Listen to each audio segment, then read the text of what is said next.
China, a giant, an ancient civilization, a rising power. For decades, it has emerged from a history of isolation to become a global economic force. Its shadow stretches across the world. But this rise is not without its darkness. Beneath the gleaming skyscrapers and technological advancements, there lies a truth far more sinister. A truth that whispers of oppression, ambition, and a ruthlessness that chills the very bone. China's leaders, the Chinese Communist Party, have long held a vision of a world where their influence is absolute, where their power is unchallenged. And at the heart of this ambition lies a small island nation just off its coast, Taiwan. Their claims over this island are unwavering, their rhetoric increasingly aggressive, but Taiwan, with its vibrant democracy and independent spirit, stands defiant. A tiny beacon of freedom directly in the path of the dragon's fire. The world watches, holding its breath as this standoff threatens to ignite into something far more dangerous.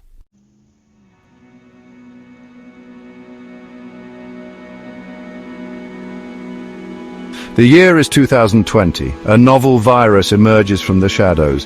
It spreads like wildfire, bringing the world to its knees. The COVID-19 pandemic. Fear grips every corner of the globe. But amidst the chaos, a chilling question arises. Where did this virus come from? Some whisper of a lab leak. A tragic accident with devastating consequences. Others point to the Wuhan Institute of Virology, shrouded in secrecy, and speculate about something far more sinister. Could this virus, they ask, be a bioweapon, engineered in a lab, unleashed upon the world?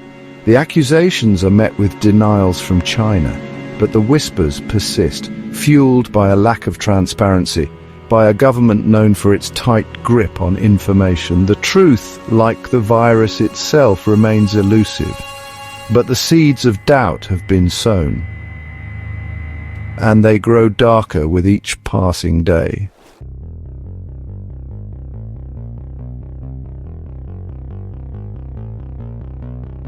While the world grappled with a pandemic, something else was happening, something hidden from view. In China, a transformation was underway, a relentless buildup of military might. Tanks rumbled across dusty plains, fighter jets screamed through the skies, and warships cut through the waves. China was preparing for war, their target Taiwan, the island nation. A mere 100 miles from mainland China, the drums of war beat louder. The world watches with unease. The stakes are higher than ever. A conflict would be catastrophic, not just for the two nations involved, but for the entire world. And at the heart of this potential conflict, a chilling question remains. Is China willing to unleash its full military might?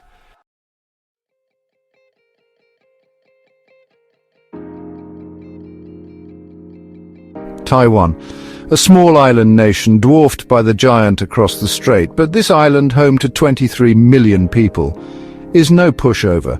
It is a vibrant democracy, a beacon of freedom and self-determination in a region increasingly dominated by authoritarianism. For decades, Taiwan has lived under the shadow of China's threats, but they have never backed down. They have built a strong military, a resilient economy, and a society deeply committed to its own identity. They will not be bullied. They will not be intimidated. They will fight for their right to exist. The world watches, inspired by their courage, their unwavering commitment to freedom. But the question remains, can this small island nation, standing alone, withstand the might of an increasingly aggressive China?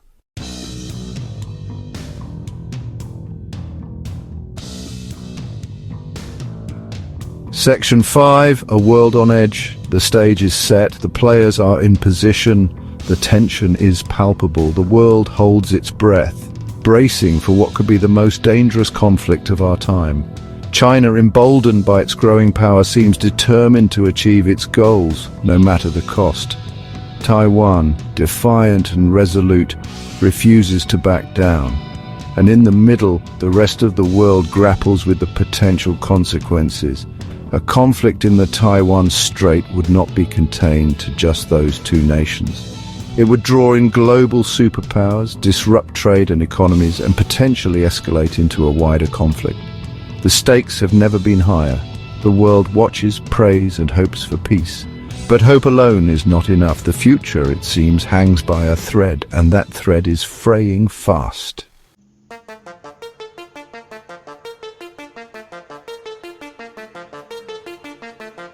Section 1, Ground Zero, Wuhan, a bustling metropolis in the heart of China, a city known for its industry, its culture, its history. But in the winter of 2019, Wuhan became synonymous with something far more ominous. It became ground zero for a pandemic. The virus, a novel coronavirus later designated as SARS-CoV-2, emerged silently, spreading through the crowded streets and marketplaces. At first it was just a whisper, a rumor of a strange new illness, but whispers have a way of becoming screams, and soon the world would be forced to listen. As the virus spread, so too did a sense of unease. Something didn't feel right. The official narrative coming out of China was muddled, contradictory. Information was suppressed. Whistleblowers were silenced. The world watched, a growing sense of dread settling in the pit of their stomachs. What was China hiding?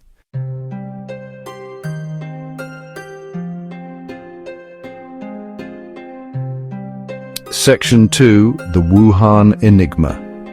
At the epicenter of the outbreak stood the Wuhan Institute of Virology, a high-security lab known for its research on coronaviruses. It was a strange coincidence, some said too close for comfort. Could the virus have escaped from this lab? Was it an accident, a tragic mistake, or was there something more sinister at play? The Chinese government denied any link between the virus and the lab. They insisted it originated in a wet market, a place where live animals were sold. But their explanations lacked transparency. They refused to share crucial data. They stonewalled international investigations. Their denials, instead of quelling the suspicions, only fueled them further. The world was left with more questions than answers. The lack of transparency from the Chinese government was deafening. It felt like they were hiding something, but what? The truth, whatever it may be, remained elusive, locked away behind a wall of secrecy and misinformation.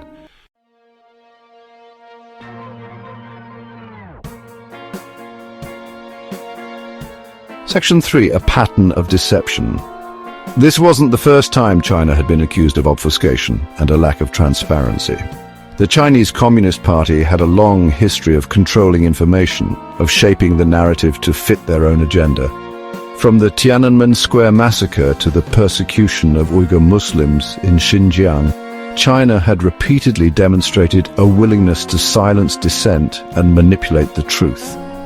This pattern of deception cast a long shadow over the COVID-19 outbreak. If China was willing to lie about human rights abuses, to erase history from their own textbooks, what else were they capable of? The possibility that they were not being truthful about the origins of the virus, that they were hiding something crucial, became increasingly difficult to dismiss. The world watched, the memory of past deceptions fresh in their minds. They had seen this playbook before, the denials, the deflection, the attempts to shift blame. It was a familiar dance, one that did little to inspire trust.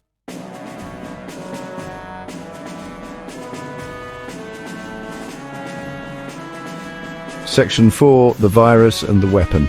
The idea that COVID-19 could be a bioweapon, deliberately engineered in a lab, was a terrifying thought. It seemed like something out of a dystopian novel, too horrible to contemplate. But as the evidence mounted, as the Chinese government continued to stonewall and obfuscate, this unthinkable scenario began to feel all too real. There were credible reports from intelligence agencies around the world suggesting that researchers at the Wuhan Institute of Virology had been conducting gain-of-function research on coronaviruses. This type of research, while controversial, was intended to understand and mitigate potential pandemic threats, but it also carried the risk of accidentally creating a more dangerous virus. Could COVID-19 be a result of such research gone wrong, or had it been intentionally engineered and released? The line between a tragic accident and a deliberate act of aggression was razor thin, and in the absence of transparency, of a thorough and impartial investigation, that line became increasingly blurred.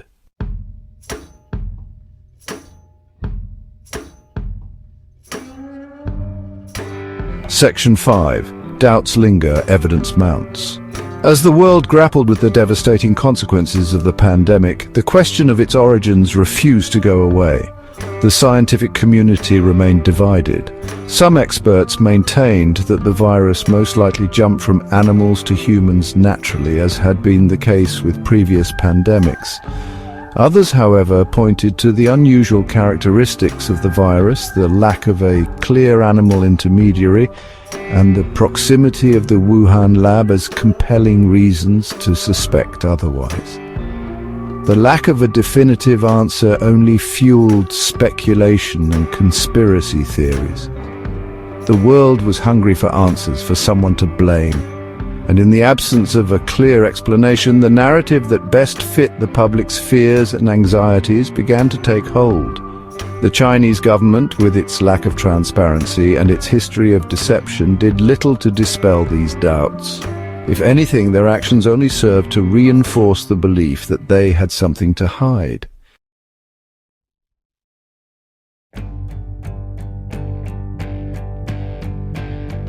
The COVID-19 pandemic was a wake-up call for the world. It exposed the vulnerabilities of our interconnected global system, the fragility of our health infrastructure, and the devastating consequences of misinformation and distrust.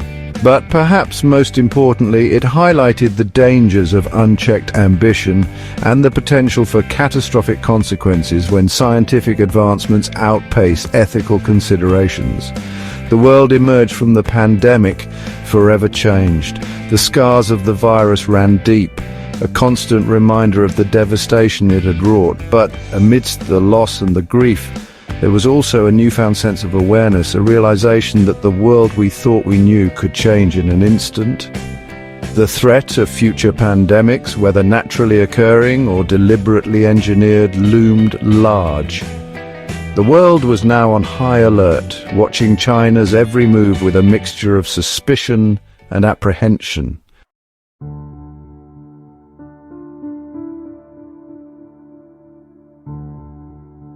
Shifting our gaze now from the murky origins of a pandemic to a different kind of horror. A horror unfolding in the shadows of the Tian Shan Mountains, a horror the Chinese government desperately wants to keep hidden. This is Xinjiang, a vast region in western China, home to the Uyghur people, the Uyghurs, a predominantly Muslim minority with their own distinct language and culture. They have called this land home for centuries, but in recent years Xinjiang has become a place of unimaginable suffering, a place where the Chinese government is carrying out a systematic campaign of oppression against its own people. The world is finally starting to pay attention to the stories of forced labor, of mass detention, of cultural erasure. Stories so horrific, so deeply disturbing, that they seem ripped from the pages of a dystopian novel. But this is not fiction. This is the reality for millions of Uyghurs living under China's iron fist.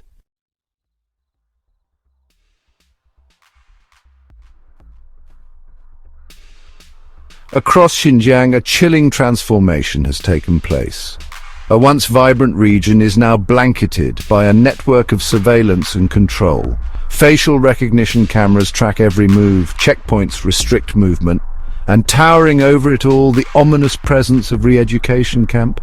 These camps, China's euphemism for something far more sinister. They are prisons, brutal and unforgiving, where an estimated 1 million Uyghurs and other Muslim minorities are held against their will. Their crime? Simply existing, simply being Muslim. Inside these camps, a nightmare unfolds. Stories smuggled out by survivors paint a horrifying picture of torture, of forced labor, of political indoctrination, of systematic rape and abuse. The details are so shocking, so inhumane, that they defy belief.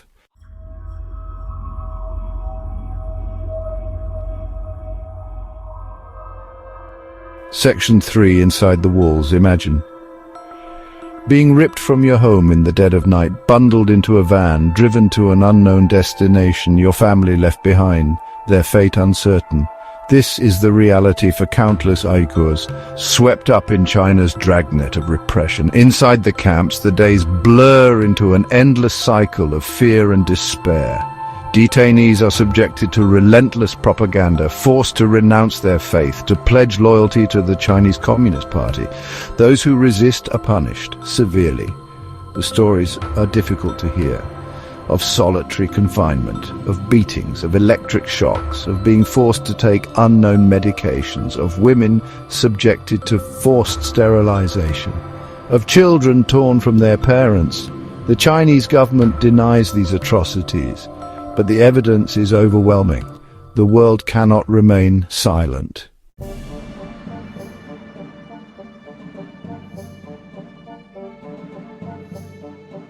Section 4. Erasing identity. China's campaign against the Uyghurs goes beyond imprisonment. It is a deliberate attempt to eradicate their culture, to erase their identity, to assimilate them into the dominant Han Chinese population. Mosques are being destroyed, cemeteries bulldozed, religious practices banned. Even speaking the Uyghur language is seen as a threat. Children are being forced into boarding schools where they are taught to reject their heritage, to embrace Chinese language and culture. This is cultural genocide, a slow, agonizing death of a people's history, their traditions, their very essence. The world must recognize the severity of this crime and hold China accountable for its actions.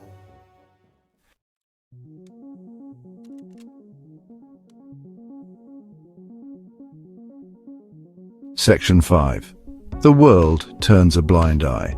For too long, the world has looked away from the plight of the Uyghurs. Governments and corporations, blinded by economic interests, have been hesitant to challenge China's human rights record.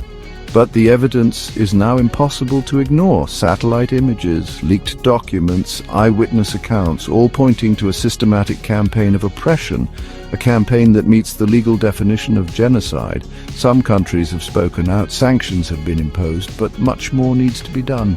The world must send a clear message to China that these atrocities will not be tolerated, that there will be consequences for their actions.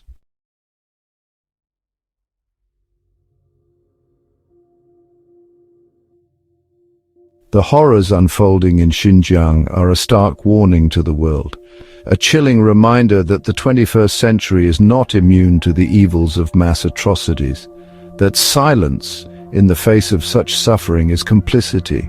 The world cannot allow this to stand. We cannot turn a blind eye to the suffering of the Uyghur people. We must demand accountability. We must demand justice, because if we fail to act now, the consequences will be felt far beyond the borders of Xinjiang. The world is watching, and history will judge us by how we respond to this crisis.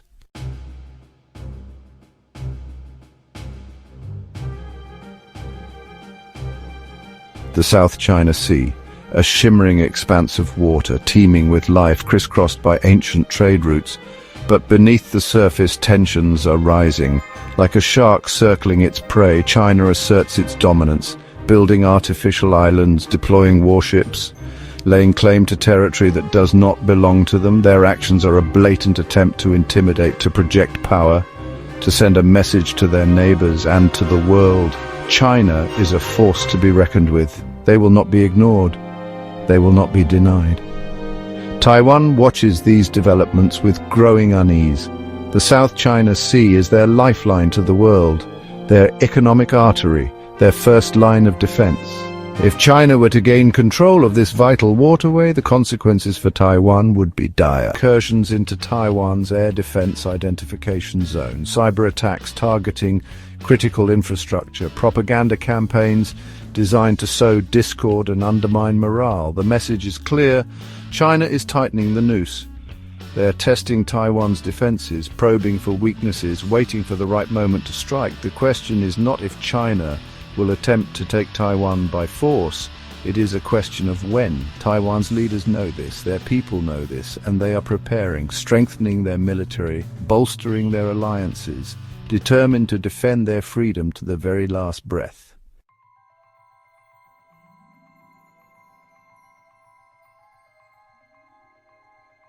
Section 3. The price of freedom. Taiwan is not a military superpower. They cannot hope to match China's sheer size and firepower, but they have something far more potent, something that no amount of military hardware can buy: the will to fight, the determination to defend their way of life. They know the price of freedom. They have seen what happens to those who fall under China's control: the Uyghurs, the Tibetans. Their stories serve as a stark warning, a reminder that surrender is not an option. The world watches this. David and Goliath struggle with a mixture of admiration and trepidation. Admiration for Taiwan's courage, trepidation at the potential consequences of a conflict that could engulf the entire region.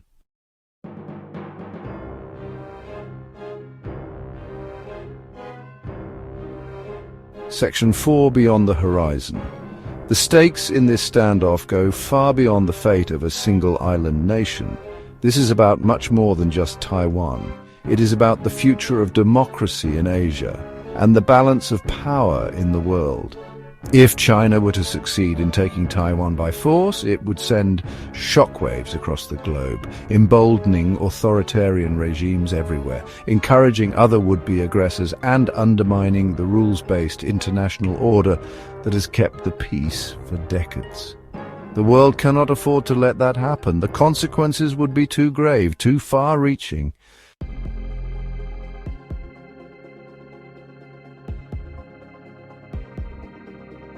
Section 5. The world holds its breath. The world watches, holds its breath, waiting to see how this dangerous game of geopolitical chess will play out. Will cooler heads prevail, or will the drums of war continue to beat louder until they reach a deafening crescendo? The world is at a crossroads. The choices we make today will determine the course of history for generations to come. We can choose to appease a bully, to turn a blind eye to aggression, to prioritize short-term economic interests over long-term security concerns, or we can choose to stand up for what is right, to defend democracy and freedom wherever they are threatened, to make it clear that the world will not tolerate aggression and intimidation.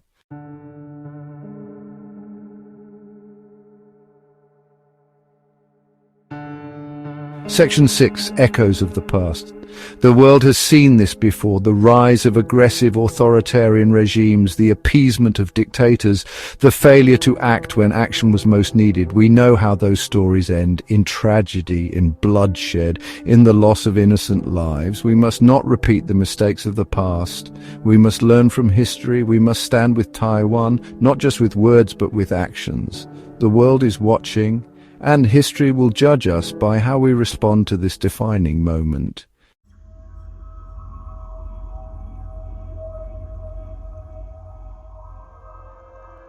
Section 1. Ghosts of Revolutions Past. To understand the heart of the dragon, you have to go back to a time of turmoil and upheaval, back to the birth of the People's Republic of China, back to a man named Mao Zedong, a man revered by some, reviled by others, a man who would reshape China in his own image through bloodshed and revolution. The Chinese Communist Party, born in the ashes of a crumbling empire, promised a new era, an era of equality, of prosperity, of strength. But the path to this utopia was paved with the bodies of millions. The revolution, like all revolutions, devoured its own.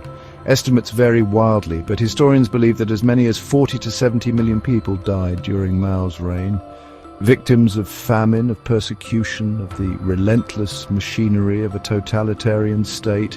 These ghosts of revolutions past still haunt China, a chilling reminder of the human cost of unchecked ambition.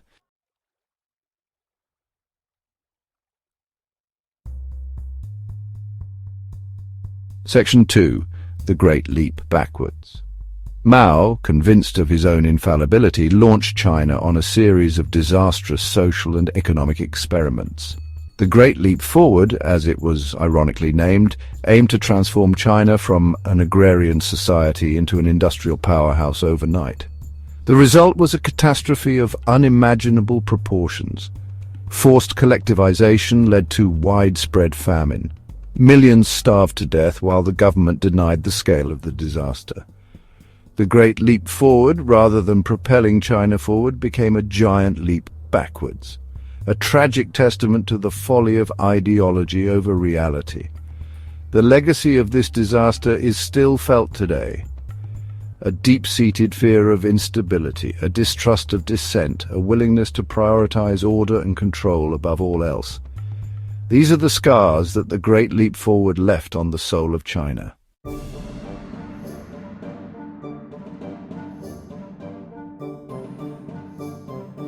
Section 3. A legacy of silence. In the aftermath of Mao's death, China embarked on a new path. A path of economic reform and opening up to the world. But the ghosts of the past were not so easily exorcised.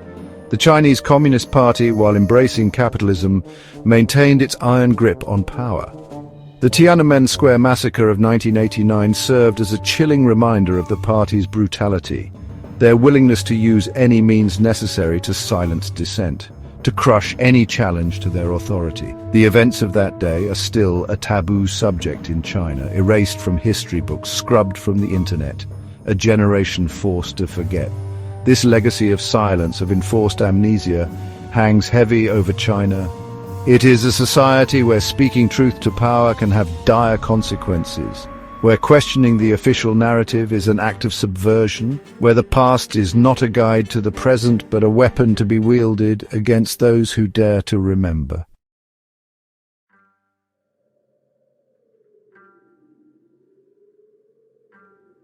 Section 4. The Cult of Personality. In recent years, China has seen the return of something unsettlingly familiar, a cult of personality. Xi Jinping, the current paramount leader, has consolidated power to a degree not seen since Mao Zedong.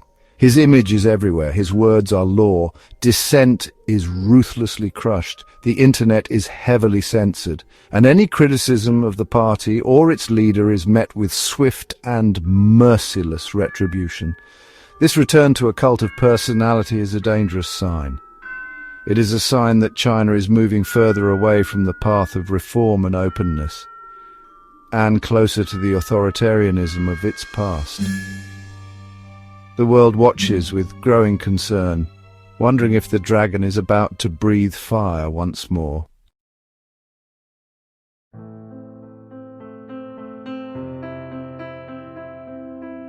Section 5. Can the dragon change its stripes? Can China, with its long history, embrace democracy and freedom? Can it become a responsible global member? Some believe China is on a path to liberalization. Economic growth may lead to political reform. They point to increasing prosperity and cultural vibrancy. But others see rising authoritarianism. They point to crackdowns and persecution. Only time will tell which vision prevails. The world watches, hoping the dragon can change.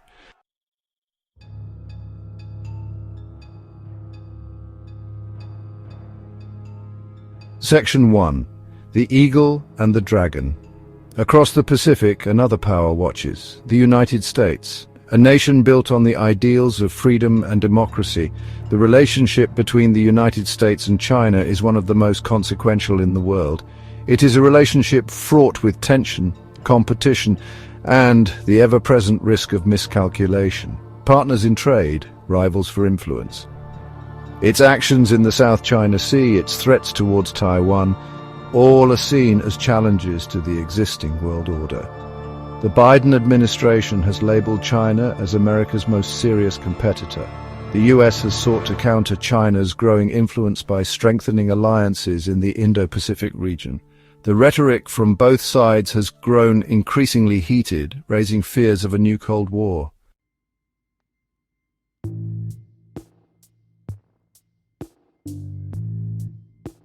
Section 2. A World on Fire. The world watches with bated breath. The stakes could not be higher. A conflict between the United States and China would be a disaster of unimaginable proportions. It would be a conflict that would have no winners, only losers.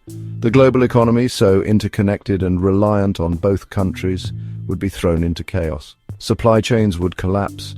Markets would crash. The fragile recovery from the COVID-19 pandemic would be shattered. And the human cost, almost too horrific to contemplate. A war between nuclear-armed superpowers would have devastating consequences for the entire planet.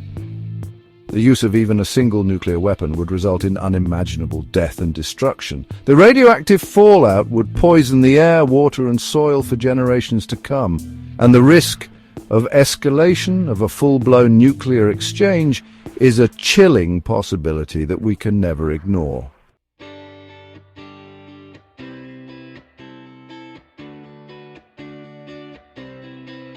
Section 3, the choice before us. We find ourselves at a crossroads. The path ahead is uncertain, but one thing is clear. The choices we make today will determine the course of history. We can choose confrontation or cooperation, fear or shared humanity. The choice is ours, and history will judge